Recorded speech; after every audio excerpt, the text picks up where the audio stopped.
Despite the significant tourism potential Cullinan offers, it is nonetheless a town at a crossroads. The concern is that Cullinan is headed towards becoming a ghost town, similar to the disheartening course the once bustling mining town of Pilgrim's Rest has taken. Of course, the town is dependent on mining, largely dependent on mining, but we must realize that there is an ore deposit that can be mined for, the estimate is more than 50 years. The mine plan is 19 years, but with new technology, it's very likely that the mine's lifespan will be expanded beyond 50 years. So I don't think that there's an imminent danger that it will turn into a dusty ghost town. But whilst the mine itself has stabilized in recent years, its lifespan is still finite. The burgeoning community needs a sustainable reason for being, and that is tourism. Research commissioned by the Gauteng Tourism Agency has shed some light on the vast potential that Cullinan and the surrounding area has to offer. What is interesting about the town is that there's an incredible history. A lot of that history isn't told. Most of the history is about the mine and a very particular white history of the mine.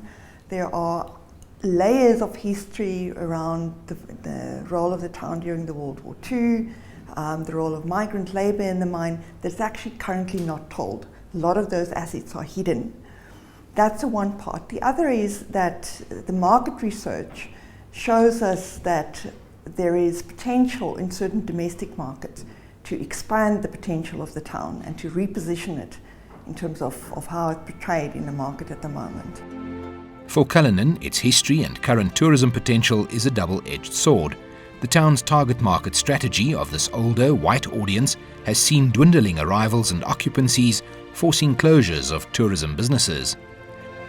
By expanding its existing offering into complementary and new second economy opportunities, they hope to attract more affluent, sophisticated and adventurous priority segments that will provide the lifeblood for the town and community. The reality is that Cullinan will never be as popular as Cape Town or any of the larger cities, but we do think that Cullinan currently has a very dominantly white, older market, kind of affluent family market, and they go there over weekends, mainly for Sunday meal or day outing. That's obviously a very limited market. What we found in the market research is that there is a particular segment of the affluent, well-traveled and educated black market that is actually quite interested in Cullinan, and they are not averse to going there, despite the fact that it has a strong colonial history. They are still interested in the place and they are keen on exploring it. The other market is a younger market between 18 and 24 years old, mixed population groups, but they're more interested in the adventure activities around Cullinan. So in the strategy going forward, we will then look at how to position Cullinan as an exciting place for the young market, but also for the older, more affluent market as a sophisticated place where you can actually have a quality experience, for example, a spa experience or a diamond tour experience, purchase diamonds there, etc. Obviously, the strategy is still under development, but there is the possibility to expand the current market significantly. There is also a golden opportunity to reposition the way heritage and history is portrayed in the Cullinan story. Top of mind is the significant and rich role that black migrant workers played in the narrative of the town, with the opportunity to complement the existing heritage the town currently offers. The role of Zonderwater is also underplayed. Besides the Italian prisoner of war story, which in itself can be resurrected, Zonderwater played a significant role in the Second World War, hosting battalions en route to the East African theatre, as well as armaments and transportation for the war effort. The nearby settlement of Onverwacht has a fascinating genealogy story dating back to the Boer War that requires urgent attention to stem its obliteration from our history books. Potential can also be distinguished in the area's capacity to host adventure, team building and wedding events.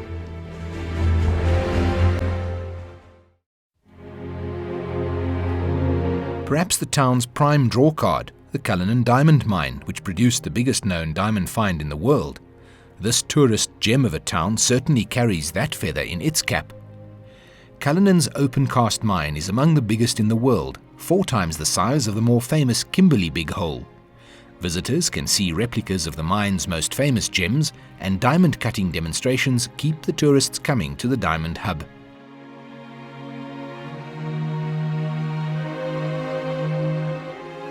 Shisaka will complete the research phase of the project in about 6 weeks. Heidi Van Der Watt says they are looking at the impact of the expected increase in visitors on jobs, household income and GDP of the area. The other part is the implementation strategy, and that's the tricky part, because now you have provincial government, local government, private sector, NGOs will all have a role in implementing this strategy. And that is to craft that in a way that actually is realistic is the most difficult task of the whole project. The need to change course in order to revive their livelihood is becoming increasingly important to towns like Cullinan. It demands that they turn their backs on their old ways of living. Faced with a challenge to overcome its traditional view, Cullinan's survival requires a change in thinking from treasure chest to service excellence.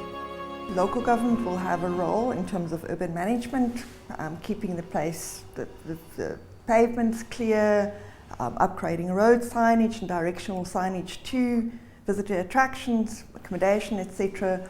Provincial government has a role that they will be owners of some of the properties, of maintaining the heritage integrity of those buildings. And then of course the Chamber of Commerce and the various tourism businesses also have a role. They will have to take a part in the forums that are going to be set up or the marketing activities that will take place. A hungry local community identifying potential in tourism ventures could be responsible for taking this town and putting it on the map for more than its gems of yesteryear. A core area of Shisaka's strategy relies on resolving the land issue of the Cullinan region. A land swapping agreement between the mine and the provincial government is currently underway. The negotiation is about certain key properties where most of the tourism activity takes place at the moment. The station where the steam train arrives about once a month, and then Oak Avenue where most of the restaurants are clustered. The state is looking at taking over ownership of those properties and then to enhance their potential for tourism. And that is what our strategy is about, is what needs to be done around those precincts to increase the visitor numbers, to increase the number of people who visit outside of weekends, and to increase the amount of money that they spend. And obviously all of that then goes into an economic model.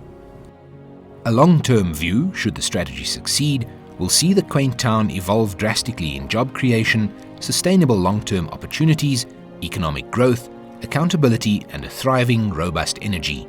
Van Der Watt has her own outlook of the town in 10 years. At the moment, to be quite frank, it's a very white face. I would like to see a mix of population groups visiting Cullinan, having fun, a mix of age groups, and that the base of all of it, which is the history and the heritage of the town and in the natural environment, is maintained. And the quality of that is maintained and the integrity of that. Perhaps a diamond in the rough itself, the tempting town of Cullinan has a story yet to unfold.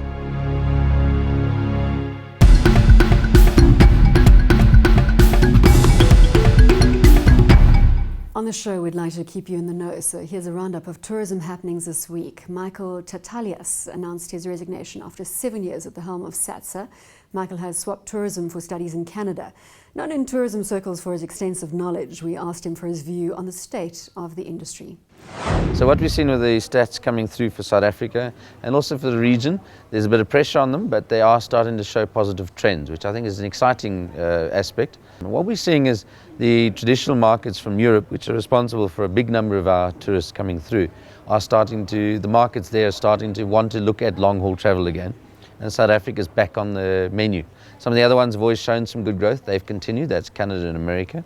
But mostly the European ones in particular, the German market and Scandinavian market looking to go for it. And what we think happening there is people have been putting off a long holiday. They used to traditionally go every 2-3 years for a long haul holiday.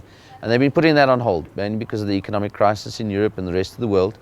And so people have been putting money away in savings in case they get retrenched or the company closes down or whatever it may occur.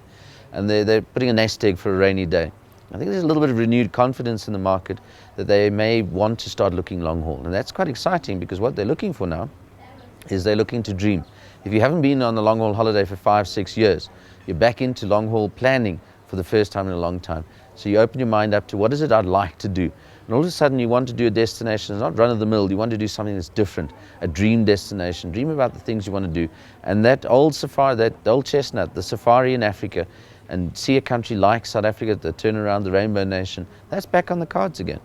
Now, our challenge as the industry is how do we convert this interest into arrivals? In a world first, 425 global airlines will be rated based on both safety and product quality. That's by airlineratings.com.